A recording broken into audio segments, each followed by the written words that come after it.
But anyways, the point is, look at that, because they say he's a nutbag, but they show the scientists showing that the androgen makes for sex changes, in the water. And that little amount was 3 times less than what's allowed in the drinking water.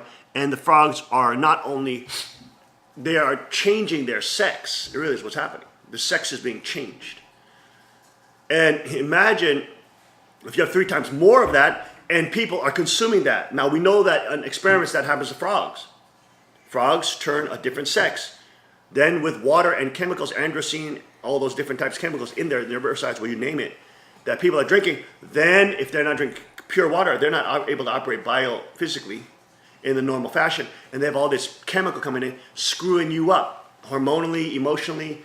It can make men into females, basically, make them more feminine, effeminate, and make women more testosterone build, see? And more trying to be dominatrixes. And that's, of course, exactly what you want. If you're a commie trying to take over, you want to make the males all effeminate, destroy any of the alpha males, because they're the real threat. You want to make the girls be deluded and have them think that they can be stronger, and that they should be the alpha males to control the next generation of children, who then will be raised under their wing to become communist and state religion and state run and cultist. You want to get rid of the real males, because the real males, as if they're masculine, they have tons of testosterone, and they foster that testosterone by learning how to fight and shoot guns and hunt and skin animals and gut animals, and they learn this kind of stuff. They will be a dangerous force against predators. And everybody who does combat arts, you know, in reality, not delusion land, Hollywood, real land, how the difference between male physical power and female power at even the same weight is humongous difference, huge difference. That's why powerlifters don't compete with female powerlifters, MMA fighters. Males don't compete against female fighters. What is it? What was that article we showed with the professional women's soccer team in Australia, professional, played a middle school team and lost like 8-0. Because already at teenage years, men have way more explosive musculature, thicker bone mass, thicker musculature, like 11 times more testosterone, which is basically a steroid. So you have so much more physical power. Okay, but the inversion of reality in socialism, communism, Marxism, you name it, is to get rid of that male power, because that's a physical force that then the elitists and the controllers and the social planners have to deal with. And usually that force is going to be more rebellious. It's not going to conform as easily, because especially if that testosterone has been built up. And if that testosterone, there it is, the story loses Australia's national women's teams lose to a 7-0 to a bunch of 15-year-old boys. And it's not poo-pooing women's sports. Women's sports is good, but women should compete with women, not with men. That's why this transgender thing robs women of their own awards and prizes in their own sport categories. But nobody can be deluded in thinking that you can have professional world-level women competing with world-level men. They will get slaughtered in sports, slaughtered. Maybe in long-distance swimming, because women have more buoyancy, they have more fat generally stored on their body, so they're more buoyant. That's probably the only sport that they can maybe do better than men. But you have most of the explosive sports, any of the combat, oh my gosh. Anyways, you can't do it.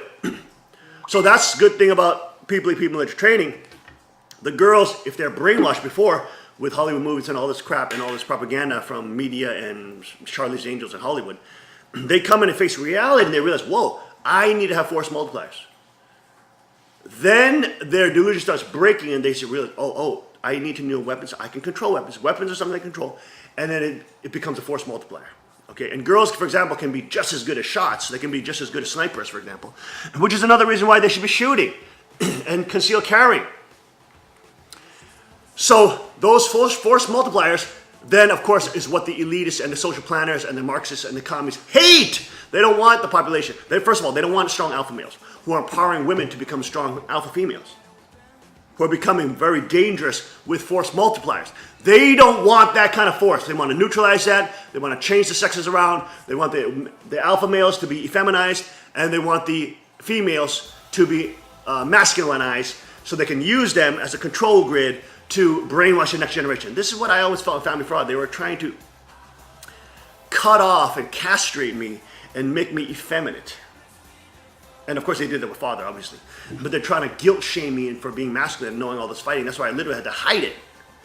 You know what I mean? Because I had all these control freak women who made you feel guilty that you were a man and you had testosterone, and I fostered those and I unlocked those when I was young, and by fighting and doing all that kind of hard ashtray work, you know, in the most, you know, scary dojos. And that's why, and I literally felt like I had to hide it. But this is what's so wonderful. People have been military training.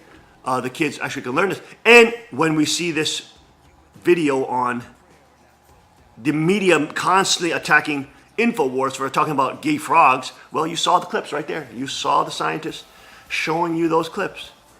Of course, if you tell somebody that androgen changes sexes of frogs, they're going to probably think you're nuts until you show them the video, and then they'll be like, oh, that's an interesting study. And there you go. We'll be right back after this short break. Stay with us on the King's Report.